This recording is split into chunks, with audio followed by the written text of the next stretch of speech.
रसियाले 6 दशक अघि निर्माण गरेको पहिलो अन्तरिक्ष विमान स्पुत्निकदेखि आजभोलि स्पेस एक्सले निर्माण गरिरहेको कार्गो रकेटसम्म आइपुग्दा थुप्रै अन्तरिक्ष विमान तयार भइसकेका छन्। सुरु गरिएका 130 अन्तरिक्ष प्रोजेक्टहरूमध्ये सबै यात्रा सफल भएका छैनन्, तर पनि 63 अन्तरिक्ष यानले भने सफलतापूर्वक पृथ्वीको गुरुत्व क्षेत्रभन्दा बाहिरको यात्रा गरिसकेका छन्। अन्तरिक्ष यान बनाउने र प्रक्षेपण गर्ने काम अहिलेसम्म जारी छ र भविष्यसम्म पनि रहिरहनेछ। आउँदो 7 वर्षमा विभिन्न देशले 34वटा अन्तरिक्ष यानको तयारी गरिरहेका छन्। त्यसै मध्येको एक हो डियर मुन प्रोजेक्ट। त्यही प्रोजेक्टको छनौट चरणमा रहेका एकमात्र नेपाली युवा वैज्ञानिक हुन् सुरेश भट्टराई। त्रिचन्द्र कलेजका लेक्चरर तथा नेपाल एस्ट्रोनोमिकल सोसाइटी नासोका अध्यक्ष समेत रहेका भट्टराई त्यही डियर मुन प्रोजेक्टमा अहिले सक्रिय भएर लागेका छन्। आउनुहोस् आजको बसाइमा हामी उनी सुरेश भट्टराईसँग उनको अनुभव बारे कुरा गर्न गइरहेका छौं।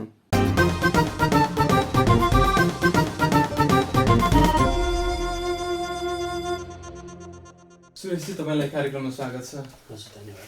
अहिले चाहिँ सामाजिक सञ्जालमा पनि निकै व्यस्त देखिनुहुन्छ। कसरी चलिरहेछ दिनचर्याहरू, के गर्दै हुनुहुन्छ आजभोलि? अब यो पछिल्लो समयमा चाहिँ कोरोना यो कारणले गर्दाखेरि कोभिड-19ले गर्दाखेरि मान्छेहरू प्रायः घरभित्रै छन् र अलिक बढी समय छतमा बिताउने, आकाशमा हेर्ने गर्दाखेरि चाहिँ खगोल विज्ञानमा अलिकति मान्छेहरूको चासो बढेको कि जस्तो छ। त्यसले गर्दाखेरि पनि अलि मलाई पनि व्यस्त बनाइराखेको छ। किन उहाँले केही देख्नुहुन्छ अनि हामीलाई सोध्नुहुन्छ, सोद्धाखेरि त्यसको उत्तर दिनु पर्यो। त्यही व्यस्तताकै बिच चलिरहेको छ। अनि जस्तै पछिल्लो समय चाहिँ एउटा डियर मुन प्रोजेक्ट भन्ने लिङ्क भएको छ तपाईँसँग, होइन? तपाईँ पनि त्यसमा इङ्गेज हुँदै हुनुहुन्छ भन्ने सुन्नमा आएको छ। के हो यो डियर मुन प्रोजेक्ट? यसले चाहिँ के गरिरहेछ? डियर मुन प्रोजेक्ट चाहिँ एउटा जापानिज एन्टरप्रेनर, एउटा अर्बपतिले सुरु गरेको एउटा प्रोजेक्ट हो।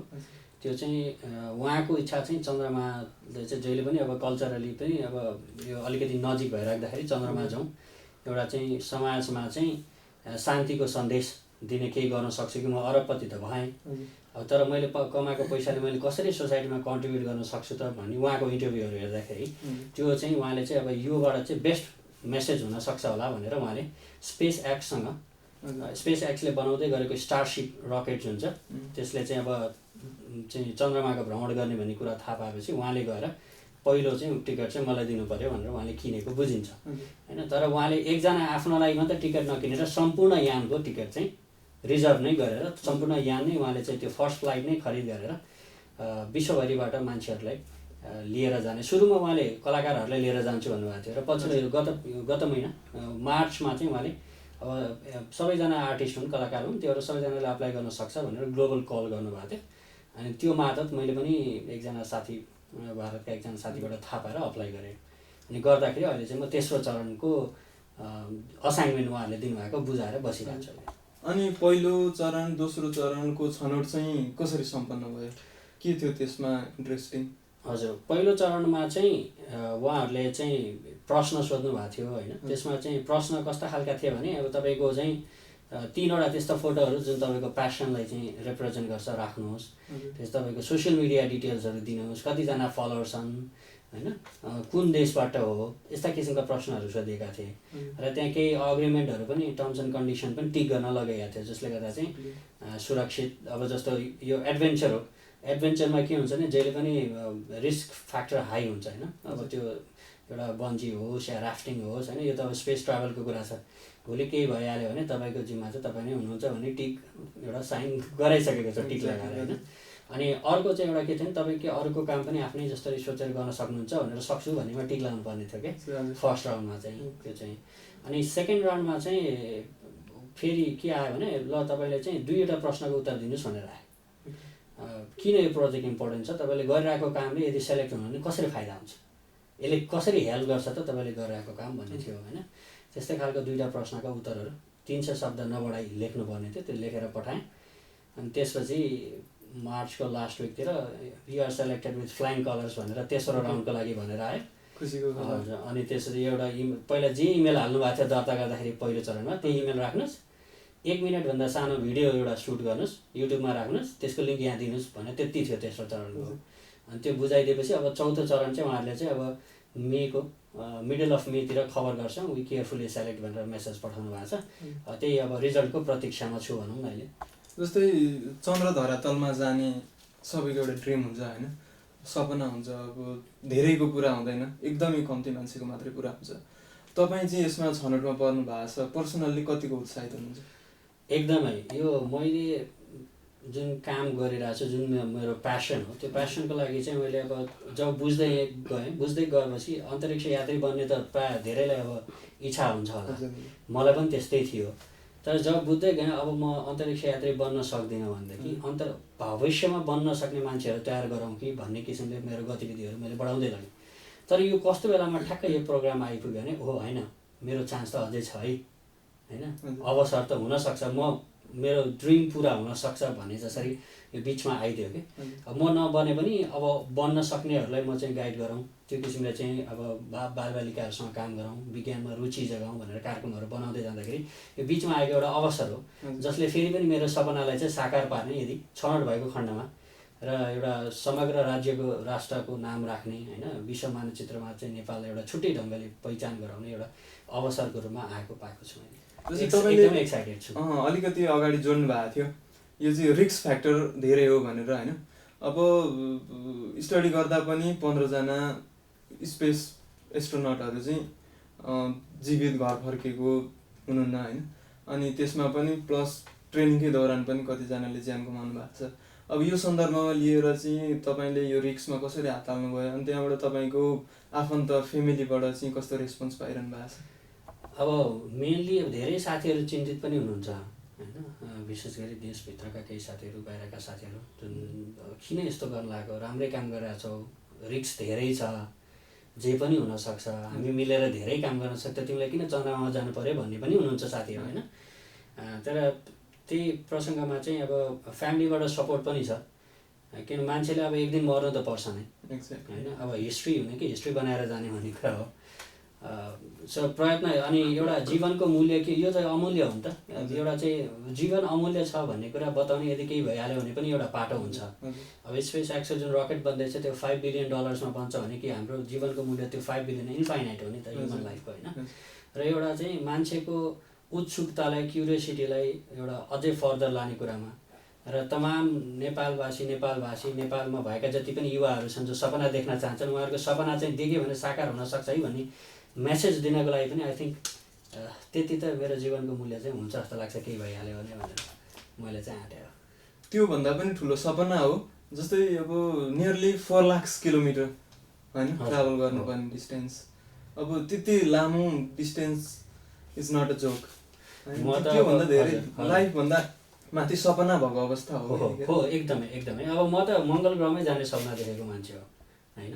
2011 मा नासाको हेड त्यतिखेर चार्ल्स बोल्डन हुनुहुन्थ्यो, उहाँ म एउटै टेबलमा बसेर, लकहिड मार्टिनको चाहिँ टिम पनि हुनुहुन्थ्यो, हामी एउटै टेबलमा बसेर अब कहिले जान सकिन्छ त मानिसहरू भनेर छलफल गरेको थियौँ होइन। त्यो बेलामा 2028 को टार्गेट थियो नासाको, अब अहिले अर्कै हुनुहुन्छ होइन हेड।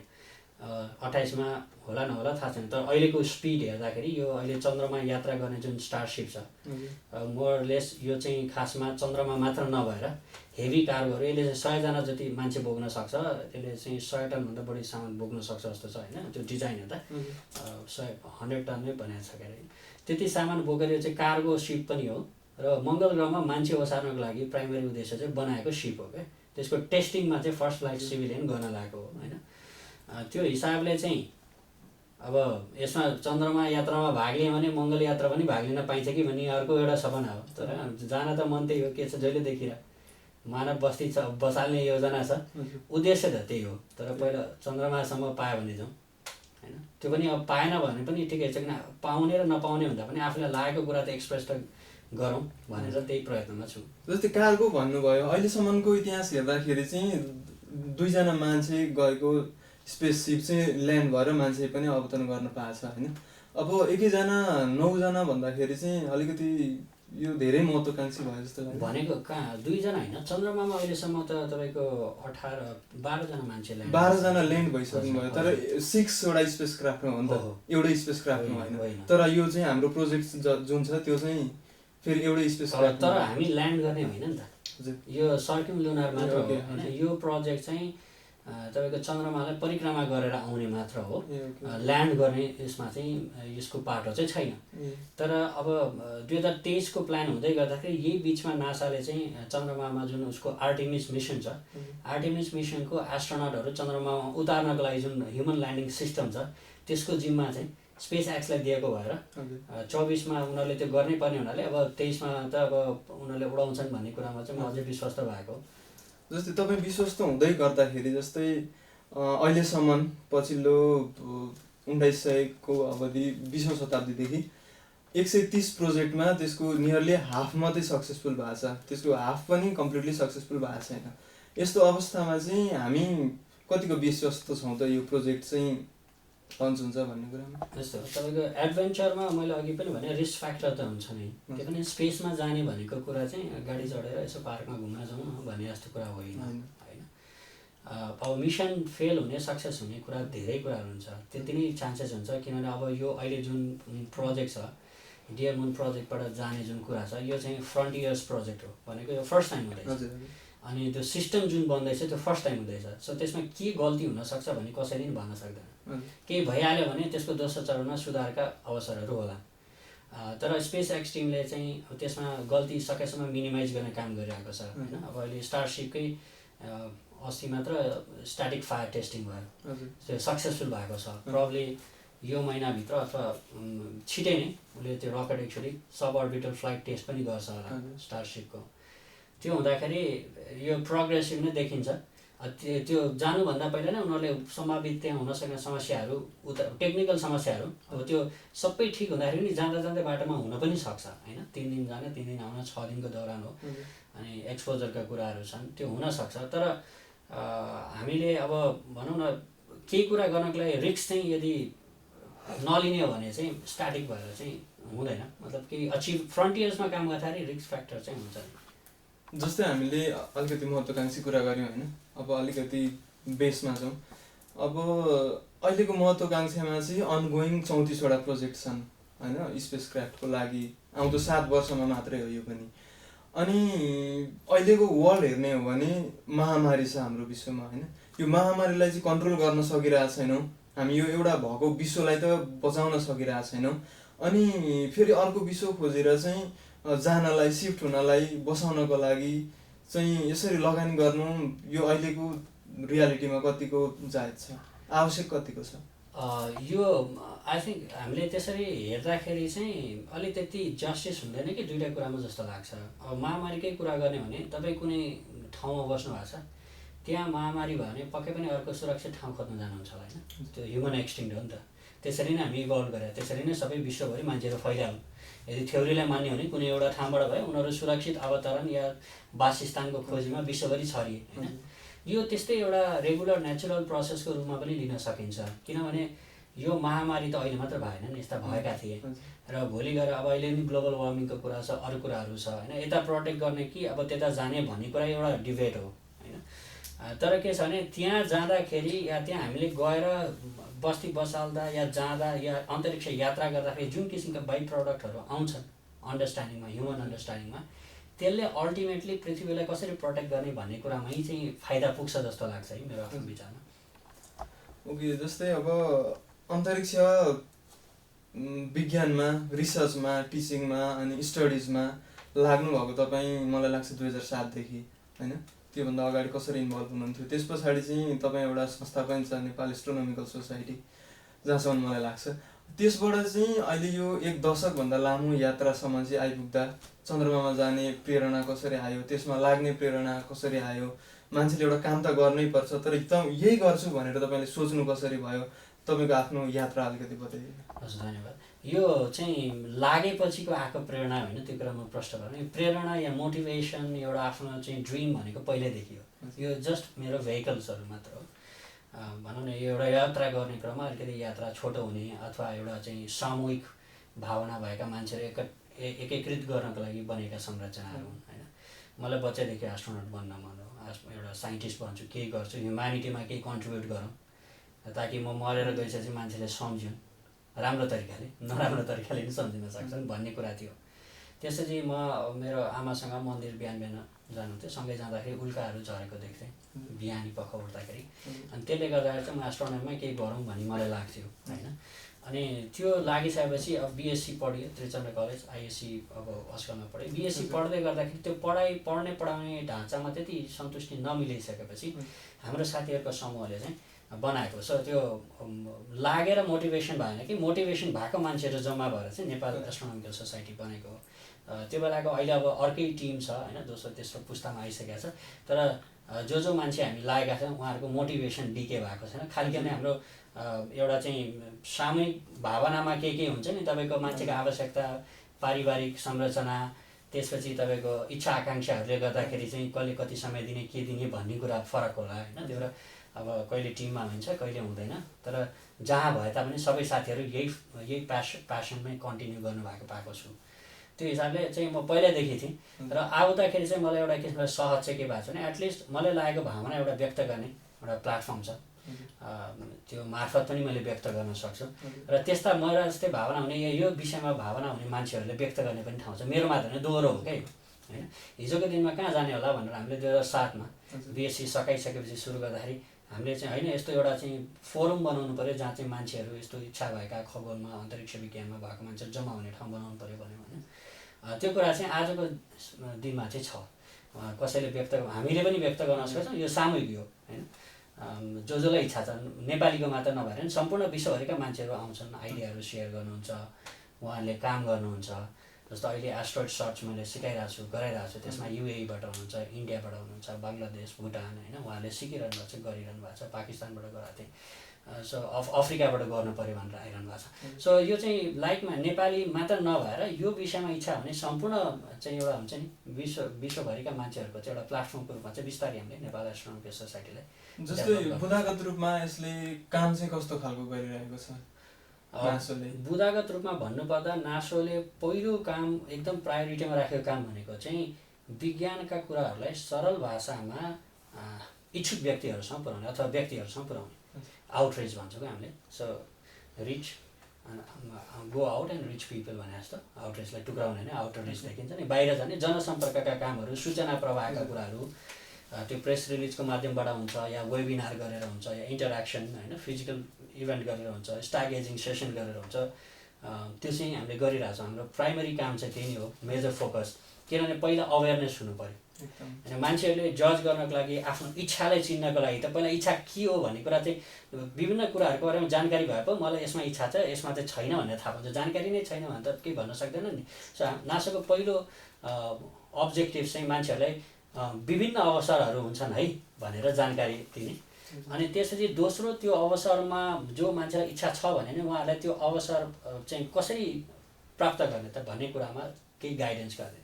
जस्तो कसैले भन्छ I want to be an astrophysicist भने एस्ट्रोफिजिसिस्ट हुन के गर्नु पऱ्यो, उसले त्यही अनुसार फिजिक्स एस्ट्रोफिजिक्स पढ्नु पऱ्यो होइन, पिएचडी सघाउनु पऱ्यो, रिसर्च गर्नु पऱ्यो भनेदेखि कुन बाटोबाट चाहिँ उहाँहरूको त्यो ड्रिम पुरा हुनसक्छ त। त्यसको लागि चाहिँ उहाँहरूले अब टप युनिभर्सिटीमा पढ्न जानलाई हुन्छ कि यहीँ पनि राम्रोसँग अब बुझेर पढ्ने भनौँ न, घोकेर पढ्ने भन्दा पनि बुझेर पढ्ने वातावरण चाहिन्छ भन्ने बुझाउने हो कि त्यो हिसाबले हामीले चाहिँ ओलम्पियाड अर्गनाइज गर्दै आएका छौँ। त्यो चाहिँ स्कुल लेभलमै हामीले चाहिँ ग्रुम गर्नुपर्छ भनेर होइन। अनि आफूले जानेको कुराहरूलाई बुझाउन पनि सक्नुपर्छ, नभए विज्ञानमा किन लगानी गर्ने भन्ने हाम्रो समाजको ठुलो क्वेसन हो होइन। त्यो विश्वमै त्यो ठुलो क्वेसन हो, तर नेपालमा त झनै अब यो खगोल विज्ञान र अन्तरिक्ष विज्ञानमा किन पैसा लगाउने, अनि यत्रो छ मरेका छन्, भोकमरी छन् होइन, चाहिँ गरिबी छ, अनि त्यो किन लगाउने भन्ने प्रश्न विश्वमै उठिराख्दाखेरि नेपालमा नउठ्ने कुरो भएन।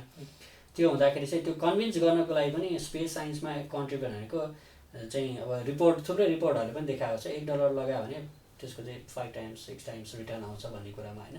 त्यो कुरा हामीले बुझाउन सक्नु पऱ्यो। त्यो हिसाबले चाहिँ हामीले उहाँहरूलाई चाहिँ प्रिपेयर गर्ने भनौँ न, फ्युचर वर्कफोर्सको लागि प्रिपेयर गर्नको लागि बाटोहरू खोलिदिने कामको लागि चाहिँ हामीले सहजकर्ताको भूमिका निर्वाह गर्ने र नेपालमै बसेर अनुसन्धान गर्ने अथवा भनौँ न अनुसन्धानकर्ताको कुनै देश भूगोल हुँदैन विज्ञान गर्नेको भन्ने कुरा बुझाएर र नेपाली भएकै कारणले चाहिँ यो गर्न सक्दिनँ म अलिकति हुन्छ नि आफूले अलिक निम्न सोच्ने, अलिकति ह्युमिलेटेड फिल गर्ने भावनाबाट चाहिँ अलिकति उचाल्नको लागि के गर्न सकिन्छ भनेर एउटा चाहिँ सहकार्यको माध्यमबाट विश्वव्यापी हाम्रो नेटवर्क जुन छ त्यसमा भएका एक्सपर्ट्सहरूसँग सहकार्यबाट चाहिँ कसरी रिसर्च प्रोग्राम चाहिँ गर्न सकिन्छ या त्यो माहौल बनाउन सकिन्छ भन्ने कुरा हो। यो तेस्रो बुँदा चाहिँ अलिक धेरै फोस्टर भएको छैन, अलिक विकसित भएको छैन। किनभने अझै पनि हामीले अवेर गर्नुपर्ने कुराहरू धेरै बाँकी छन् र शिक्षित गर्नुपर्ने र शिक्षाको अवसरहरू क्रिएट गर्नुपर्ने काम चाहिँ बाँकी छ। केही ब्याच जस्तो ओलम्पियाडबाटै ब्याचबाट निकालेको चाहिँ अब हाम्रो ओलम्पियाड फर्स्ट सेकेन्ड ब्याचमा आएको ओलम्पियाडको स्टुडेन्टहरू अब पिएचडी सुरु गरे होइन। भनेको अब प्रोफेसनल लाइफमा बिस्तारै बिस्तारै आउँदैछन्, स्पेस साइन्समा, फिजिक्समा, म्याथमेटिक्समा होइन, जुन चाहिँ अब चाहिन्छ स्टेम रिलेटेड फिल्ड भनौँ न। त्यो हिसाबले अब हाम्रो साथीहरू पनि पढ्दै हुनुहुन्छ। फर्स्ट ब्याचको अझै धेरैजनाको पिएचडी सक्यो, कतिजनाको बाँकी छ होइन, सकेको छैन, कति पोस्टडक गर्न थाल्नुभयो। त्यो हिसाबले चाहिँ यो किसिमको चाहिँ वर्क फोर्स चाहिँ क्रिएट हुँदैछ। त्यो क्रिटिकल भयो भनेदेखि चाहिँ यो एक लेभल अगाडि जाला। जस्तै फेरि हामी ब्याक टु डियरमुन प्रोजेक्टमै हौँ, त्यहाँ तपाईँ छनौट हुने आधार चाहिँ के देख्नु भएको छ आफूलाई? छनौट हुने आधार भनेर मैले अब क्लेम गर्ने कुरो होइन होइन, किनभने अब छनौट गर्ने प्रक्रिया पनि मलाई थाहा छैन, उहाँले रिभिल पनि गर्नुभएको छैन।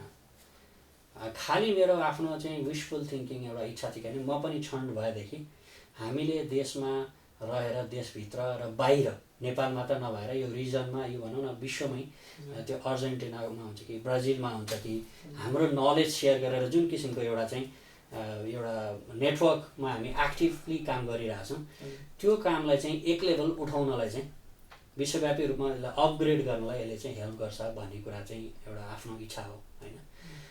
त्यो भएको हुनाले अब छनौटै हुनुपर्ने आधार त मैले केही पनि देख्दिनँ। तर एउटा यो फिल्डमा एक्टिभली राख्दाखेरि म पनि एउटा चाहिँ स्ट्रङ क्यान्डिडेट हो कि, यदि उहाँहरूले अलिकति छान्ने हो भनेदेखि त्यति कमसल क्यान्डिडेट चाहिँ म होइन कि। जस्तै तपाईँले भनिराख्दा कलाकारहरू होइन, सबै वर्ल्ड क्याटेगोरी, सबै क्याटेगोरीबाट छानिरहँदाखेरि अब क्र्यु मेम्बरमा पनि त एस्ट्रोनट्स त भइहाल्छ होइन।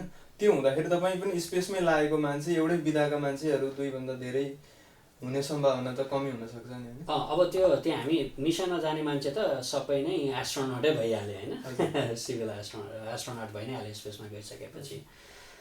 बाँकी अब कुन कुन विधामा उहाँहरूले कसरी चुज गर्नुहुन्छ अब थाहा छैन। अब जम्मी 8 जना लिने भन्नुभएको छ। अब यसुकै आफै हुनुहुन्छ 9 जना हुनुभयो।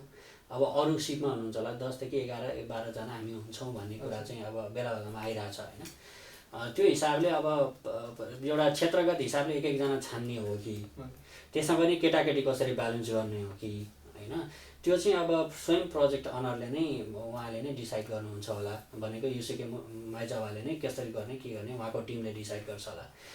मेरो भनाइ चाहिँ के भने, यदि मैले पनि त्यो चाहिँ उहाँले अब त्यो जाने मौका पाएँ भनेदेखि डियर मुन प्रोजेक्टको पनि एउटा चाहिँ त्यो सक्सेस स्टोरी हुनसक्छ होला। र मेरो लागि त त्यो त हाम्रो समुदायको लागि जुन काम गरिरहेछौँ त्यसको लागि त ठुलो अचिभमेन्ट नै हुन्छ भन्ने। तपाईँ त्यहाँ जाने अवसर पाउनुभयो भने तपाईँले स्टडी गर्ने फिल्डहरू चाहिँ के हुन्, तपाईँ के कुरामा फोकस गर्नुहुन्छ? अब त्यो अहिले मिसनको उद्देश्य के हुन्छ भन्ने कुरा क्लियर छैन। एउटा मात्र कुरा क्लियर छैन, यो चाहिँ टुरिज्म पर्सपेक्टिभको हो। भनेको खासमा इनिसियल आइडिया भनेको गएर आउने मात्र हो होइन।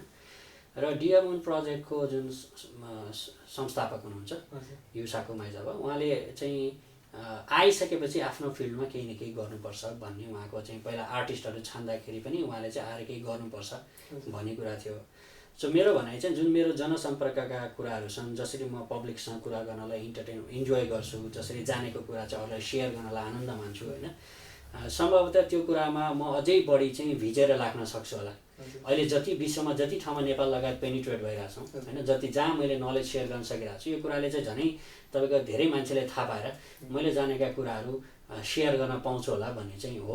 मैले भनेको पनि त्यही नै छु मेरो एप्लिकेसनमा कि मेरो आफ्नो कम्युनिकेसन स्किल्सहरू जे नलेज छ, म 6 महादेशको 40वटा भन्दा बढी देशमा अहिलेसम्म गइसकेँ यही फिल्डमा लागेर। अब यही फिल्डमा लागेर चन्द्रमा पनि जान्छु कि भन्ने कुरा हो। किन मैले प्यासन छोडेको छैन, प्यासनले ड्राइभ गरेँ भने यता पनि ड्राइभ गर्ला होइन भन्ने कुरा हो। त्यो हिसाबले चाहिँ अब यो जुन आफ्नो अनुभव काम गर्दै गर्दाखेरिको यहाँ र विभिन्न देशमा गएर आफ्नो नलेज सेयर गर्दाखेरि त्यहाँ अरूहरूको अनुभव सुन्दाखेरि जुन फेरि अर्को अनुभव आउँछ नि, आउने कुरामा उहाँहरूको कुरा पनि सुन्ने, आफ्नो कुराहरू पनि उहाँलाई भन्ने, र त्यो बनेको जुन एउटा ब्याच फर्स्ट ब्याच हुन्छ नि हिस्टोरिकल, अब त्यो क्रुलाई चाहिँ कसरी त्यसलाई चाहिँ एक लेभल अगाडि लग्ने र वर्ल्डमा पिस जुन फैलाउने कुरा छ। अभियसली हामी चाहिँ अहिले जुन देश भाषा भाषी जाति भन्दै गर्दाखेरि पृथ्वीबाट फुत्त बाहिर निक्लिएपछि एउटा पृथ्वी हो, हामी पृथ्वीवासी मात्र हुन्छौँ होइन। चन्द्रलोकतिर गयौँ भने मान्छे एउटा युनिटी इन डाइभर्सिटीको कन्सेप्ट, डाइभर्सिटी युनाइटेड हुनको लागि डाइभर्सिटीलाई डेस्ट्रोय गर्नु पर्दैन भन्ने मेसेज चाहिँ मैले दिन चाहन्छु होइन। किनभने त्यो चाहिँ विविधतालाई चाहिँ नष्ट गरेर चाहिँ एकता गर्ने होइन कि विविधतामा एकता चाहिँ हामीले खोज्नुपर्छ। त्यो भयो भने चाहिँ इनोभेटिभ आइडियाजहरू पनि आउँछ, एउटा ग्रोथ पनि हुन्छ। र ह्युमनको नेचर भनेको चाहिँ डाइभर्सिफाइड नै हो, विभिन्न विचारहरू होलान्, विभिन्न भावनाहरू होलान् होइन, मान्छेका स्वभावहरू होलान्। त्यसबाट हामीले कसरी चाहिँ मानवताको लागि राम्रो कुरा निकाल्न सक्छौँ भन्ने कुरा चाहिँ, र यो सबै कुरालाई चाहिँ विज्ञान र प्रविधिलाई अगाडि बढाउनलाई, नवप्रवर्धनलाई अगाडि बढाउनलाई चाहिँ अहिलेका पुस्ता या जो यसमा केही गर्छु भन्ने सोचे केही गरौँ कि नगरौँ भन्छ उहाँलाई अगाडि बढेर आफ्नो मन खोलेर काम गर्नलाई चाहिँ प्रेरित गर्नको लागि चाहिँ एउटा यो कोसेढुङ्गो हुन्छ भन्ने चाहिँ मैले लिएको छु। त्यही भएर म चाहिँ जानलाई इच्छुक। ल हामी यो कार्यक्रमको अन्त्यमा पनि आइसक्यौँ। म तपाईँलाई लास्टमा 2टा क्वेसन गर्दैछु। जस्तै अब यो बाहिरको तपाईँको यो जस्तै ठ्याक्क मैले सट्ट तपाईँलाई हेर्दाखेरि ढाका टोपी लाउनु भएको छ शिरमा होइन, अनि मास्कमा पनि एस्ट्रोनट देखिन्छ, फेरि पाइजामा, यसलाई के भन्छ यो मलाई थाहा छैन। यो के हो, यो पहिचानवादी भन्ने टाइपको छ नि, एउटा पहिचानवादी नै त नभनौँ, एउटा पहिचानको हिसाबले आफ्नो गेटअपमा देखाउनु खोज्नु भएको। यो पहिचान भन्दा पनि यो मेरो सहजताको लागि हो होइन, सहजताको लागि हो। अहिले कोरोनाको टाइम छ, सुरक्षित लगाउनलाई मास्क लगाएँ, तर मास्क लगाउँदै गर्दाखेरि मैले मेरो आफ्नो प्यासन पनि झल्काउनको लागि एस्ट्रोनट भएको लगाएँ, किन मलाई यसमा इच्छा छ भनेर। ढाका टोपी लगाएँ, मलाई अरू ह्याटहरूभन्दा यो सजिलो लाग्छ होइन, अनि यो सजिलै पनि पाइन्छ, सस्तो किफायती पनि छ, अनि यहीँ बन्छ होइन, जनशक्ति यहीँको प्रयोग हुने भए। ह्याटहरू पनि यहाँ बन्लान्, तर पर्टिकुलरली ह्याट चाहिँ आफ्नो ओरिजिनालिटी होइन जस्तो लाग्छ होइन। त्यो भएर अब यो पनि ड्रेस, यो चाहिँ मैले उता भारतमा जाँदाखेरि किनेको थिएँ। यो लाउनलाई मलाई सहज छ, सजिलो छ कि, यो लाउनलाई पनि सजिलो छ, अनि गोजी पनि छ। त्यो एउटा सहजताको लागि एउटा चाहिँ मान्छेले चाहिँ अब पहिरन भनेको कुरा चाहिँ हामीले के भुल्नु भएन भने पहिरनहरू कसरी बने विश्वभरि भन्दाखेरि त्यो वातावरण, त्यो चाहिँ जो भौगोलिक अवस्थाले गर्दाखेरि चाहिँ पहिरनहरू बनेको छन्। अभियसली अहिले हामी चाहिँ मुस्ताङमा कुरा गरेर म जाडो महिनामा बक्खु लगाइरहेको हुन्थ्यो होला, तपाईँ पनि लगाइरहनु भएको थिएन, यस्तो त बस्न सकिँदैन नि, एकछिनलाई बस्यौँ होला होइन। त्यो भएको हुनाले यो चाहिँ अब गर्मी पनि छ, यो अलिकति त्यति हलुका कपडा भएर लगाएको खास। यसलाई अब विशेष पनि नभन, सामान्य प्रसङ्ग। अब जस्तै नेपालमा बसेर चाहिँ यो एस्ट्रोनोमीसँग रिसर्च गर्छु, अध्ययन गर्छु, अनि यसबारे केही गर्छु भन्ने युवा जनशक्ति अथवा कुनै खालको जनशक्तिलाई चाहिँ कस्तो मेसेज दिनुहुन्छ? उहाँहरूलाई म के भन्छु भने तपाईँहरू हाम्रो कार्यालयको सम्पर्कमा आउनुहोस्। हाम्रा नेटवर्कमा एक्सपर्टहरू विभिन्न विधाका हुनुहुन्छ, कतिपय हाम्रा सदस्य पनि हुनुहुन्छ, विश्वभरि छरिएर रहेका विभिन्न विधाका एक्सपर्टहरू, र त्यो वातावरण बनाउने काम हामीले गर्छौँ। तर त्यो 50% हिस्सा चाहिँ तपाईँको पनि हुन्छ। हामीले वातावरण बनाइदियो भने, तपाईँले काम गरेर देखायो भने तपाईँको पनि पाटो हो। सो हाम्रोमा चाहिँ के हुन्छ, इच्छा छ भनेर आइदिने, अनि आफूले गर्नुपर्ने पाटोमा चाहिँ विभिन्न कारणले चाहिँ पछि हटेर जाने गर्दाखेरि चाहिँ हाम्रो चाहिँ यो कम्युनिटी ग्रो हुन सकिरहेको छैन होइन। तपाईँ डिटरमाइन्ड हुनुहुन्छ, प्यासनेट हुनुहुन्छ, यो फिल्डमै केही गर्नुहुन्छ भने तपाईँहरू हाम्रो अफिसमा सम्पर्कमा बस्न सक्नुहुन्छ। र तपाईँको के गर्ने इच्छा हो भन्नु भने अन्तरिक्ष विज्ञान, खगोल विज्ञान होइन, खगोल भौतिक विज्ञानसँग सम्बन्धित कुराहरूको चाहिँ एउटा वातावरण बनाउने चाहिँ हामीले बनाइसकेका छौँ। यसलाई चाहिँ पहिचान गर्नुहोस्, यसलाई बुझ्नुहोस्, आएर यसको चाहिँ फाइदा लिनुहोस् भन्छु। ओके, ल व्यस्त समयका बावजुद हामीलाई समय दिनुभयो, त्यसको लागि यहाँलाई धेरै धेरै धन्यवाद। धन्यवाद। यहाँलाई पनि यसरी स्टुडियोमा बोलाएर यो मेरा भावनाहरू, विचारहरू दर्शकमाझ व्यक्त गर्न अवसर जुटाइदिनु भएकोमा यहाँलाई पनि धन्यवाद।